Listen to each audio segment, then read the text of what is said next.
Hi all, mid cap ഡോക്ടറിൻ്റെ post market pre മാർക്കറ്റിലേക്ക് എല്ലാവർക്കും സ്വാഗതം. അപ്പോൾ ഇന്ന് നമ്മൾ പറഞ്ഞ പോലെയൊക്കെ കാര്യങ്ങൾ നടന്നു, പക്ഷെങ്കിൽ നമുക്കൊരു എൻട്രിക്കുള്ളൊരു അവസരം നമുക്ക് കിട്ടിയില്ല അല്ലേ.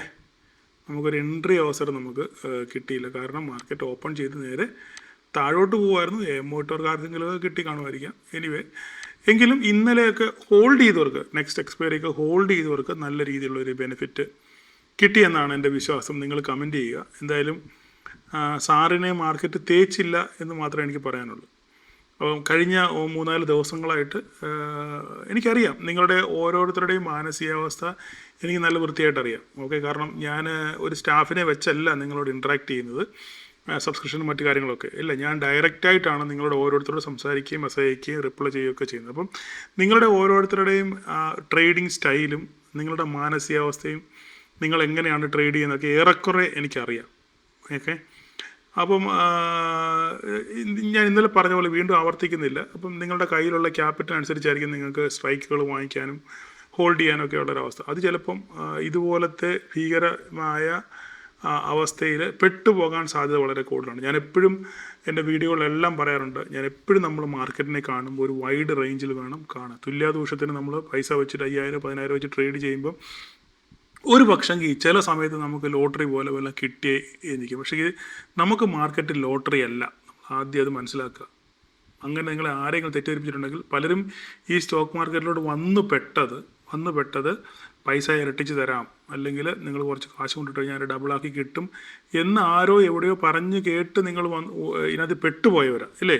ഈ പെട്ടുപോയതിന് ശേഷം ഇറക്കിയ കാശ് എങ്ങനെയും തിരിച്ചു പിടിക്കണം എന്നുള്ള വ്യഗ്രതയോടെ വീണ്ടും പൈസ ഇറക്കി നിങ്ങൾ ചെയ്യുന്നു, നഷ്ടം വരുന്നു. ഇതൊക്കെയാണ് സംഭവിക്കാറുള്ളത്. അപ്പം ഞാൻ എപ്പോഴും പറയാറുള്ളതാണ്, മാർക്കറ്റിനെ നമ്മളൊരു വൈഡ് റേഞ്ചിൽ വേണം. ഞാൻ നിങ്ങൾക്ക് ഓർമ്മയാണോ അറിയത്തില്ല, ഒരു ദിവസം ഞാൻ 2 ആഴ്ചത്തെ ഓപ്പൺ ഇൻട്രസ്റ്റിൻ്റെ ചാർട്ട്, കഴിഞ്ഞ വീക്കിലെയും ഈ വീക്കിലെയും ഓപ്പൺ ഇൻട്രസ്റ്റിൻ്റെ ചാർട്ട് വെച്ചിട്ട് വളരെ വിശദമായിട്ട് തന്നെ ഞാൻ ഗ്രൂപ്പിൽ ഒരു വോയിസ് ഇട്ടായിരുന്നു. നിങ്ങൾക്ക് ഓർമ്മയുണ്ടല്ലോ അല്ലേ.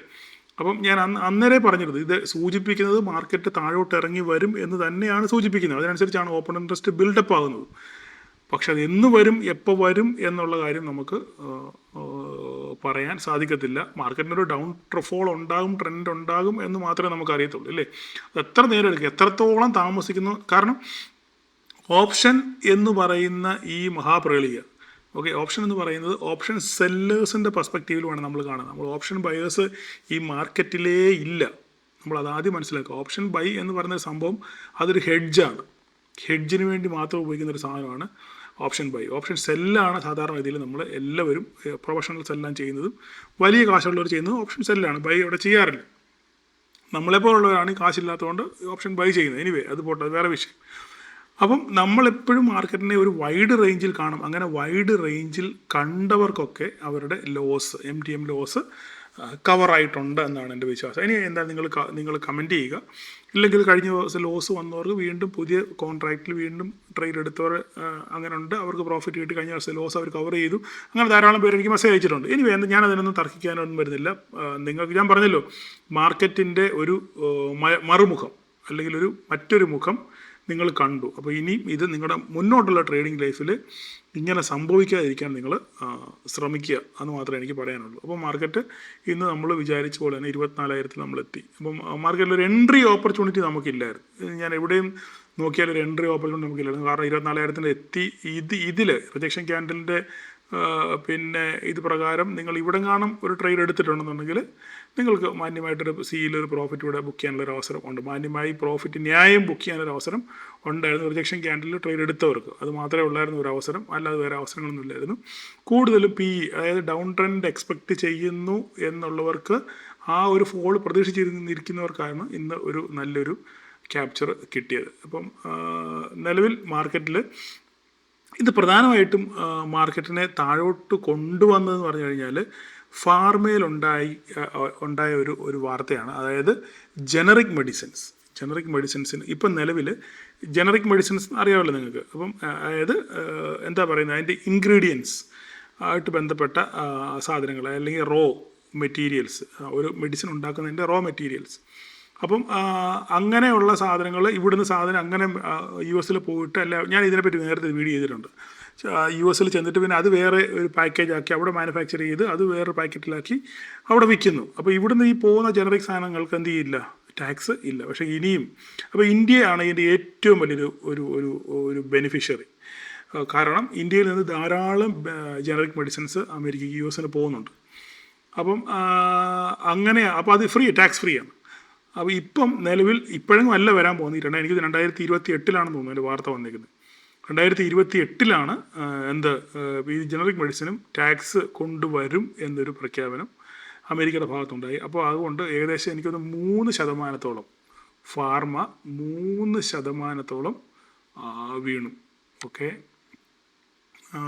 ഒരു മിനിറ്റ് ഞാനൊന്ന് നോക്കിക്കോട്ടെ. ഇൻഡെക്സ് ഫാർമ ഇതാ നോക്കിക്കേ, 340 പോയിൻറ്റ് ബിഗ് ഗ്യാപ് ഡൗൺ ആണ്. ഇന്ത്യ നമ്മുടെ നിഫ്റ്റിയെ പോലെ തന്നെയാണ്, ബിഗ് ഗ്യാപ് ഡൗൺ ആണ് നിഫ്റ്റി ഫാർമയിലുണ്ടായത്. ഏകദേശം 3% അല്ല 1.31% 340 പോയിൻറ്റോളം ഇന്ന് നിഫ്റ്റി ഫാർമ വീണു. ബാക്കി എല്ലാവരും നല്ലപോലെ വീണമെങ്കിൽ നിഫ്റ്റി ഫാർമയാണ് ഏറ്റവും കൂടുതൽ വീണത്. അതുപോലെ തന്നെ IT വീണു 434 പോയിൻറ്റ് IT വീണു. അപ്പോൾ ഇവർ രണ്ടുപേരോട് ചേർന്നാണ് ആരെ തള്ളി താഴെയിട്ടത്, നിഫ്റ്റിയെ തള്ളി താഴെയിട്ടത്. അപ്പം ഇന്ന് മൊത്തത്തിൽ ഇത് വലിയൊരു വാർത്ത. പിന്നെ IT വളരെ ശോകമായിരുന്നു.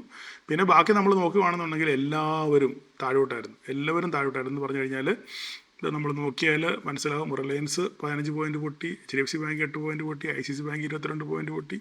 എല്ലാവരും പൊട്ടലായിരുന്നു. അപ്പോൾ എല്ലാവരും ചേർന്ന് നിഫ്റ്റിയെ പൊട്ടി. അപ്പോൾ ഇതൊക്കെ വളരെ വിശദമായിട്ട് നമ്മൾ ക്ലാസ്സിൽ സംസാരിച്ചിട്ടുണ്ട്, ഓർമ്മയുള്ളവർക്കറിയാം. ഓക്കെ, അപ്പം എന്തായാലും മാർക്കറ്റ് താഴോട്ട് വന്ന് 24,000-ലെത്തി.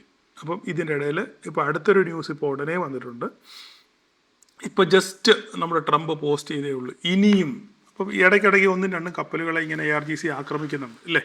അപ്പം ട്രംപ് ഇന്ന് ഇപ്പോൾ എനിക്കൊന്ന് 15 മിനിറ്റിന് മുന്നെയാണ് വാൺ ചെയ്തേക്കുക IRGCയെ. ഇനിയും ഏതെങ്കിലും ഒരു കപ്പലിനെയോ വെസലിനെയോ ചരക്ക് കപ്പലിനെയോ വല്ലതും നിങ്ങൾ തൊട്ടാൽ, ആക്രമിച്ചാൽ, ബോംബ് കൊണ്ടോ മിസൈൽ കൊണ്ടോ ഡ്രോൺ കൊണ്ടോ ഏതെങ്കിലും രീതിയിൽ നിങ്ങൾ ആക്രമിക്കുകയാണെന്നുണ്ടെങ്കിൽ പിന്നെ ഇറാനിൽ ബ്രിഡ്ജുകളോ അല്ലെ മറ്റ് ഇലക്ട്രിസിറ്റിയോ മറ്റ് ഇൻഫ്രാസ്ട്രക്ചറിനെ എല്ലാം ആക്രമിക്കും, ഇൻക്ലൂഡിങ് ടെഹ്റാൻ, തലസ്ഥാനമായ ഇൻക്ലൂഡിങ് ടെഹ്റാൻ ഉൾപ്പെടെ നശിപ്പിക്കുമെന്ന്, ബോംബ് ചെയ്യുന്നതാണ് ലാസ്റ്റ്. ഇപ്പം ഞാൻ അതിൻ്റെ പോസ്റ്റ് നമ്മുടെ ഗ്രൂപ്പിലിട്ടിട്ടുണ്ട്.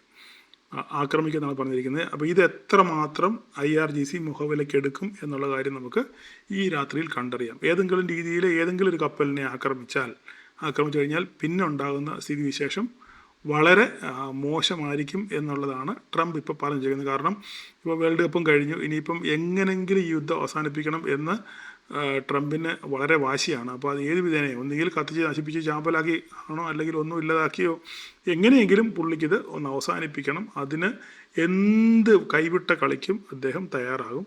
അപ്പോൾ അത് മാർക്കറ്റിനെ എഫക്റ്റ് ചെയ്യാനുള്ള സാധ്യത വളരെ കൂടുതലാണ്. നിലവിൽ നമ്മൾ മാർക്കറ്റ് നോക്കുകയാണെന്നുണ്ടെങ്കിൽ ഇപ്പം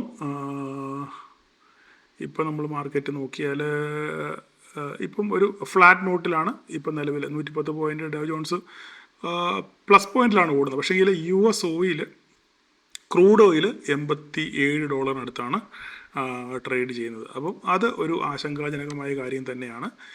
$85 മുകളിൽ ക്രൂഡ് നിൽക്കുകയാണെങ്കിൽ മിക്കവാറും 90 പോകാനുള്ള സാധ്യത വളരെ കൂടുതലാണ്. 85 താഴെ പോയെങ്കിൽ മാത്രമേ എന്തെങ്കിലും ഒരു ചെറിയ നെഗറ്റീവ്സും നമുക്ക് അതിനകത്ത് കാണാൻ പറ്റത്തുള്ളൂ. ഓക്കെ, അപ്പോൾ അതുകൊണ്ട് നിങ്ങൾ ട്രേഡ് ചെയ്യുമ്പോൾ ക്രൂഡിനെ കൂടെ നിങ്ങളൊന്ന് വാച്ച് ചെയ്യുക. ഗോൾഡിനെ നിങ്ങൾ നോക്കണ്ട. ഗോൾഡിൻ്റെ സ്വഭാവം നമുക്ക് പറയാൻ പറ്റത്തില്ല. ചില സമയത്ത് നിഫ്റ്റിയുടെ കൂടെ താഴോട്ട് വരും, ചിലപ്പം നിഫ്റ്റിക്കെതിരെ. ഇന്നിപ്പോൾ നിഫ്റ്റി ഇത്ര താഴെ വീണിട്ടും ഗോൾഡ് വീണില്ല, മനസ്സിലായില്ലേ. അപ്പോൾ അതുകൊണ്ട് ഗോൾഡിനെ നോക്കി നിങ്ങൾ ട്രേഡ് ചെയ്യേണ്ട. നിങ്ങൾ ട്രേഡ് ചെയ്യുമ്പോൾ ജസ്റ്റ് ക്രൂഡ് ഓയിലിനെ കൂടെ നിങ്ങൾ നോക്കുക. അത് നോക്കി വേണം നിങ്ങൾ ഡിസിഷൻ എടുക്കാൻ. അപ്പം ഇപ്പോൾ നമ്മൾ നോക്കുകയാണെന്നുണ്ടെങ്കിൽ ഗിഫ്റ്റ് നിഫ്റ്റി 24,000 ആ പോയിന്റ് തന്നെയാണ് ഇപ്പം നിൽക്കുന്നത്. അതായത് ഫ്ലാറ്റ് നോട്ടിലാണ് ഇപ്പം നിൽക്കുന്നത്. ഇനി നാളെ മാർക്കറ്റ് ഓപ്പൺ ചെയ്യുമ്പോൾ എന്താണ് സംഭവിക്കുന്നുള്ളത് രാത്രിയിലത്തെ സംഭവവികാസങ്ങളുമായിട്ട് ബന്ധപ്പെട്ടായിരിക്കും കാര്യങ്ങൾ മുന്നോട്ട് പോകുന്നത്. എന്തായാലും നിങ്ങളുടെ അഭിപ്രായങ്ങൾ നിങ്ങൾ കമൻറ്റ് ചെയ്യുക. പിന്നെ നിങ്ങൾക്ക് ഞാൻ പറഞ്ഞല്ലോ, എപ്പോഴും നിങ്ങൾ വൈഡ് റേഞ്ചിൽ വേണം മാർക്കറ്റിനെ നിങ്ങൾ കാണാൻ. അപ്പോൾ അതുകൊണ്ട് നിങ്ങൾ ഓപ്പൺ ഇൻട്രസ്റ്റിനെ പറ്റി ഞാൻ 2 വീഡിയോ ചെയ്ത് വെച്ചിട്ടുണ്ട്, 2 വീഡിയോ. അപ്പോൾ നിങ്ങൾ ഓപ്പൺ ഇൻട്രസ്റ്റ് എങ്ങനെയാണ് നോക്കുന്നത്, മുന്നേ കൂട്ടി നമുക്ക് എങ്ങനെ മാർക്കറ്റിനെ മുന്നേ കൂട്ടി നമുക്ക് എങ്ങനെ അനുമാനിക്കാൻ പറ്റും എന്നൊക്കെ ഉള്ളത് ആ വീഡിയോയ്ക്കകത്ത് കൃത്യമായിട്ട് പറഞ്ഞിട്ടുണ്ടോ? ഇല്ല, ഇതും അല്ല എന്നുണ്ടെങ്കിൽ നമുക്കൊരു ക്ലാസ് വെക്കാം, ഒരു പ്രശ്നമില്ല, നമുക്കൊരു ക്ലാസ് വെക്കാം. പക്ഷേ അപ്പോൾ ചോദിക്കും, സാറേ എന്നാ സാർ എല്ലാத்தைയും ക്ലാസ് വെക്കാം എന്ന് പറഞ്ഞു ഒന്നും കാണുന്നില്ലല്ലോ എന്നും പലരും പറയാറുണ്ട്. അപ്പം നമുക്ക് ചെയ്യാം, അത് നമുക്ക് കുറേ ക്ലാസ് പെൻഡിങ്ങുകളുണ്ട്. എങ്കിലും എൻ്റെ മനസ്സിൽ അങ്ങനെ ഓപ്പൺ ഇൻട്രസ്റ്റിനെ പറ്റി കൂടെ ഒരു വീഡിയോ അല്ല 2 വീഡിയോ ചെയ്തിട്ടുണ്ട്. അത് കണ്ട് മനസ്സിലാകാത്തവർക്കാണെങ്കിലും ഓപ്പൺ ഇൻട്രസ്റ്റിനെ പറ്റി ധാരാളം സംശയങ്ങളുണ്ട്. അപ്പോൾ അതിനുവേണ്ടി നമുക്കൊരു ക്ലാസ് പ്ലാൻ ചെയ്യണം എൻ്റെ മനസ്സിലൊരു ആഗ്രഹമുണ്ട്. കാരണം അത് പഠിക്കുകയാണെന്നുണ്ടെങ്കിൽ നിങ്ങൾക്ക് കുറേയൊക്കെ മാർക്കറ്റിൻ്റെ ഭാവി, മുന്നോട്ട് മാർക്കറ്റ് എങ്ങനെ പോകുമെന്ന് ഏറെക്കുറെ നമുക്ക് അനുമാനിക്കാൻ പറ്റും. വൈഡ് റേഞ്ചിൽ, ചുമ്മാ ഇന്നോ നാളത്തെ കാര്യമല്ല ഞാനീ പറയുന്നത്, അടുത്ത ആഴ്ചകളിൽ അല്ല അടുത്ത മാസങ്ങളിൽ അല്ല അടുത്ത ദിവസങ്ങളിൽ മാർക്കറ്റ് എങ്ങനെ ചലിക്കുമെന്ന് ഏറെക്കുറെ നമുക്ക് ഓപ്പൺ ഇൻട്രസ്റ്റ് നോക്കിയാൽ കൂടെ ഇത് മാറ്റിമറിക്കാൻ പറ്റും. എങ്കിലും നമുക്ക് കുറച്ചൊക്കെ നമുക്കൊന്ന് അനുമാനിച്ച് നമുക്ക് ട്രേഡ് നമുക്ക് ഒരു കംഫർട്ട് സോണിൽ നമുക്ക് ട്രേഡിനെ നിർത്താൻ പറ്റും. ഓക്കെ, അപ്പോൾ അത് നമുക്ക് പ്ലാൻ ചെയ്യാം ഇൻഷാ അള്ളാ. അപ്പം പിന്നെ വേറൊരു കാര്യം വെച്ചാൽ, ഈ മാർക്കറ്റ് നമ്മൾ കഴിഞ്ഞ ദിവസം നമ്മൾ വിചാരിച്ച രീതിയിൽ മാർക്കറ്റ് ഇറങ്ങി വരുന്നുണ്ട്. പക്ഷേ വളരെ പതിയെ കാളവണ്ടി വരുന്ന പോലെയാണ് മാർക്കറ്റ് ഇറങ്ങി വന്നത്. അപ്പം അതുമായിട്ട് ബന്ധപ്പെട്ടപ്പോൾ DK ആയിട്ട് ധാരാളം ആൾക്കാർക്ക് പൈസ നഷ്ടം വന്നിട്ടുണ്ട്. റിയാലിറ്റി എനിക്കറിയാവുന്ന കാര്യമാണ്. നിങ്ങളിനി ഇല്ല സാറിനെ സന്തോഷിപ്പിക്കാൻ വേണ്ടി സാറ് നഷ്ടമൊന്നും വന്നില്ല എന്ന് പറഞ്ഞാലും എനിക്കറിയാം നിങ്ങൾക്ക് നഷ്ടം വന്നിട്ടുണ്ടെന്നുള്ള കാര്യം എനിക്കറിയാം, ക്ലിയറാണ്. കാരണം അത് നമ്മൾ വീക്കിലി എക്സ്പയറിയിൽ നമ്മളെടുത്ത് സാധനം കൈവച്ച് ഹോൾഡ് ചെയ്ത് 3-4 ദിവസം ഇതിങ്ങനെ ആടി കളിക്കുകയാണെന്നുണ്ടെങ്കിൽ തീർച്ചയായിട്ടും നിങ്ങളുടെ പ്രീമിയം DK വന്ന് അതേസമയം 24,200 ഹോൾഡ് ചെയ്ത് ധാരാളം ആൾക്കാരുണ്ട് ഇല്ലേ. അതേസമയം നെക്സ്റ്റ് എക്സ്പയറി 24,200 ഹോൾഡ് ചെയ്ത് PE ആണെന്നുണ്ടെങ്കിൽ ഇന്ന് അവർ ലാഭത്തിൽ ഇറങ്ങിയേനെ. ശരിയോ തെറ്റോ നിങ്ങൾ തന്നെ ചിന്തിച്ച് നോക്കൂ. അപ്പോൾ ഇതൊക്കെയാണ് എൻ്റെ റിയാലിറ്റി. ഇപ്പം നിങ്ങളിനി എത്ര ഇല്ല സാറിനെ വിഷമിപ്പിക്കേണ്ട, അല്ലെ സാറിനോട് കള്ളം പറയാൻ പറഞ്ഞാലും സാറിന് മനസ്സിലാവും ഈ കാര്യങ്ങളൊക്കെ ഇങ്ങനെയൊക്കെയാണ് സംഭവിച്ചെന്നുള്ള കാര്യം. ഓക്കെ, അപ്പം ധാരാളം പേര് എന്നോട് പറയുന്നുണ്ട്, സാറെന്തിനാ അങ്ങനെ തുറന്നു പറയുന്നത്, മാർക്കറ്റ് താഴോട്ട് ഇറങ്ങി വരും എന്നെന്തിനാണ് പറഞ്ഞത്, സാറിൻ്റെ വീഡിയോയ്ക്ക് അതിൽ PE ഇങ്ങനെ മുഴച്ച് നിൽക്കുന്നു എന്നൊക്കെ പറയും. അതൊക്കെ ഇവരൊക്കെ എന്നെ സ്നേഹിക്കുന്നവരാണ് കേട്ടോ, ഞാൻ ആരും എന്നെ കുറ്റം പറയും അങ്ങനെയൊന്നുമല്ല. അപ്പം സാറിനെ കുറ്റം പറയുമ്പോൾ അവർക്കൊരു വിഷമം പോലെ, അതുകൊണ്ടാണ് സാറെന്തിനാ അങ്ങനെ മാർക്കറ്റ് താഴോട്ട് ഇറങ്ങി വരും എന്ന് പറഞ്ഞ് ഒരു വാലവിട്ട് പറഞ്ഞാൽ പോരെ. നമ്മളങ്ങനെയല്ലോ പഠിച്ചേക്കുന്നത്, ആണോ? നമ്മളങ്ങനല്ല. നമുക്ക് പറയാനുള്ള കാര്യങ്ങൾ ഡേറ്റ വെച്ചാണ് നമ്മൾ സംസാരിക്കുന്നത് ഇല്ലേ. അല്ലാതെ നമ്മളിത് ചുമ്മാതെ രാവിലെ കണ്ണ് തിരുമ്പി എഴുന്നേറ്റ് വന്നിട്ട് ഇന്ന് മാർക്കറ്റ് മേലോട്ട് പോകും അല്ല നാളെ താഴോട്ട് വരും അതങ്ങനെയാണ് നമ്മൾ പറയുന്നത്. അല്ല, നമ്മളെല്ലാം കൃത്യമായി പഠനത്തിൻ്റെ അടിസ്ഥാനത്തിലാണ് നമ്മൾ ഓരോ കാര്യങ്ങളും പറയാറുള്ളത്. അത് ഏറെക്കുറെ സംഭവിക്കാറുമുണ്ട്. ശരിയോ തെറ്റോ നിങ്ങൾക്ക് അനുഭവത്തിൽ നിന്ന് അറിയാവുന്ന കാര്യമല്ലേ. അപ്പം ഇനിയുള്ള കാലങ്ങളിൽ അങ്ങനെ തന്നെ ആയിരിക്കും. ഒരുപക്ഷെ തെറ്റാകാം, ശരിയാകാം. മാർക്കറ്റാണ്, ഞാൻ ദൈവമല്ല, ഞാൻ കാണിപ്പയ്യൂരിൻ്റെ ശിഷ്യനുമല്ല. അപ്പം മാർക്കറ്റ് വരുന്ന പോലെ വരട്ടെ, നമുക്ക് പറയാനുള്ള കാര്യങ്ങൾ നമ്മൾ പറയുന്നു. ഓക്കെ, മാർക്കറ്റിൻ്റെ സാധ്യതകളെ പറ്റിയാണ്, പ്രോബബിലിറ്റിയെ പറ്റിയാണ് നമ്മൾ സംസാരിക്കുന്നത്. അതങ്ങനെ ആവാതിരിക്കാം. ഓക്കെ, അപ്പോൾ അങ്ങനെ ആയില്ല, എതിരെ പോകുകയാണെന്നുണ്ടെങ്കിൽ നിങ്ങളുടെ കൃത്യമായ നഷ്ടം എത്രയാണെന്നുള്ളത് നിങ്ങൾ ഡിഫൈൻ ചെയ്ത് വെച്ചേക്കണം. ആ ഡിഫൈൻ ചെയ്ത നഷ്ടത്തിൽ നിങ്ങൾ ഇറങ്ങുക എന്നുള്ളതാണ്. പിന്നെ ഹോൾഡ് ചെയ്യുമ്പോഴാണ് ഈ പ്രശ്നങ്ങൾ വരുന്നത്. ഓക്കെ, എന്തായാലും നാളെ നമുക്ക് ഇനി എന്താണ്, ഇന്ന് നമ്മൾ തലവരെ പറഞ്ഞത് 24,138 എന്ന് പറഞ്ഞ പോയിൻ്റാണ് നമ്മൾ തലവരെ പറഞ്ഞത് ഇല്ലേ. ഇന്ന് വീണ്ടും മാർക്കറ്റ് 24,000 ഇറങ്ങി വന്നു. നമുക്ക് എൻട്രി ഒന്നും ഫ്രഷ് എൻട്രി ഒന്നും കിട്ടിയില്ല. ഹോൾഡ് ചെയ്തവർക്ക് മാത്രമേ, അല്ലെങ്കിൽ AM കിട്ടവർക്ക് മാത്രമേ എന്തെങ്കിലും ബെനിഫിറ്റ് ഉണ്ടായിട്ടുള്ളൂ. പിന്നെ ഇവിടെ മാത്രമാണ് ഒരു എൻട്രി ഉണ്ടായിരുന്നത്. എത്ര പേര് എടുത്തെന്ന് എനിക്ക് അറിയത്തുമില്ല. അപ്പോൾ നാളെ നമ്മൾ നോക്കേണ്ട ഒറ്റ കാര്യമുള്ളൂ, 24,000. ഈ 24,000-ന് മുകളിൽ, ഓക്കെ, 24,000-ൻ്റെ മുകളിൽ മാർക്കറ്റ് ഒരു 30 മിനിറ്റ് നേരം സസ്റ്റെയിൻ ചെയ്താൽ മാത്രമേ നമുക്ക് എന്തെങ്കിലും പ്രതീക്ഷ മുകളിലോട്ടുള്ളൂ. ഓക്കെ, ക്ലിയർ ആയല്ലോ.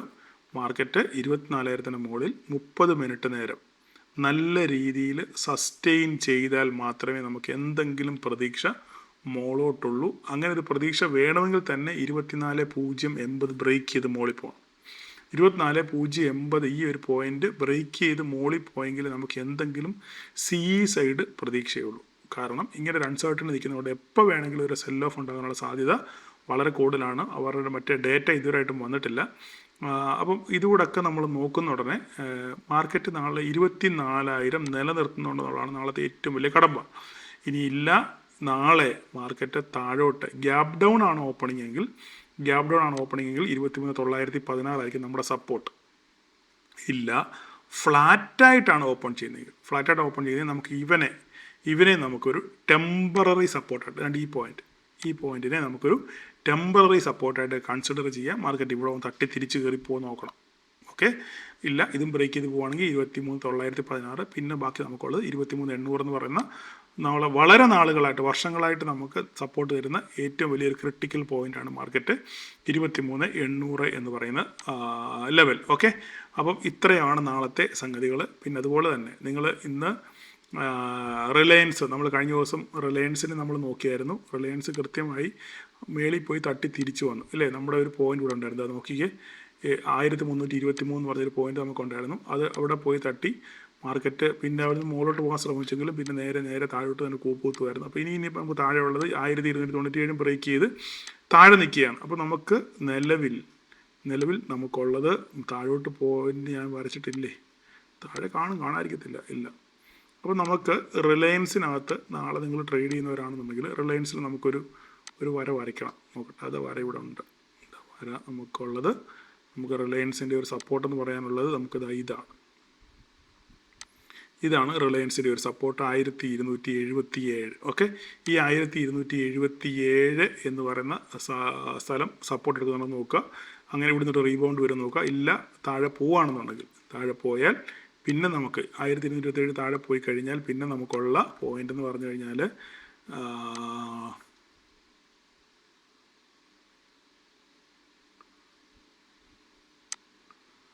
1262. ഇതാണ് നമുക്ക് പിന്നെ താഴെയുള്ള ഒരു സപ്പോർട്ട്. എന്തായാലും റിലയൻസിനെ ട്രേഡ് ചെയ്യുന്നവർ അല്ലെ നിഫ്റ്റിയെ നോക്കുന്നവർ, റിലയൻസിനെ നോക്കുന്നവർ ജസ്റ്റ് നിങ്ങൾ ഈ പോയിന്റ് കൂടെ ജസ്റ്റ് ഒന്ന് വാച്ച് ചെയ്യുക. അതുപോലെ തന്നെ ഞാൻ നിങ്ങളോട് കഴിഞ്ഞ ദിവസം, നിങ്ങൾക്ക് ഓർമ്മയുണ്ടോ അറിയത്തില്ല എത്ര പേര് ICICIയുടെ ഒരു സ്വഭാവം ഞാൻ കഴിഞ്ഞ ദിവസം പറഞ്ഞിരുന്നു.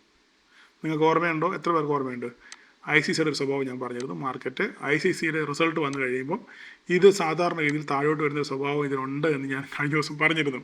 അതുപോലെ തന്നെ ആ റിസൾട്ട് വന്ന ദിവസം ചാടിത്തുള്ളി മേലോട്ടൊക്കെ പോയെങ്കിലും അതുപോലെ തന്നെ നേരെ തിരിച്ചു വന്നു. ആ സപ്പോർട്ട്, ആ റെസിസ്റ്റൻസ് ബ്രേക്ക് ചെയ്ത് താഴെ നിൽക്കുകയാണ്.